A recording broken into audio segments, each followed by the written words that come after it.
ஆலங்குடி அருகே கீழாத்தூர் ஊராட்சிக்குட்பட்ட வாழமங்கலத்தில் குடிநீர் கேட்டு காலி குடங்களுடன் 50க்கும் மேற்பட்ட பெண்கள் மற்றும் பொதுமக்கள் சாலை மறியலில் ஈடுபட்டதால் பரபரப்பு.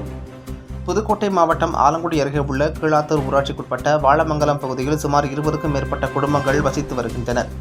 இப்பகுதிக்கு கடந்த 4 வருட காலமாக குடிநீர் வழங்கவில்லை எனவும், இதனால் அருகில் உள்ள விவசாய மோட்டார்களில் குடிநீர் எடுத்து வந்து பயன்படுத்தியதாகவும், தற்பொழுது நிலத்தடி நீர் குறைந்ததால் விவசாய மோட்டார்களில் தண்ணீர் குறைந்து வருவதால் விவசாயிகள் தண்ணீர் எடுக்க அனுமதிக்கவில்லை என கூறி 50க்கும் மேற்பட்ட பெண்கள் மற்றும் பொதுமக்கள் காலி குடங்களுடன் சாலை மறியலில் ஈடுபட்டனர்.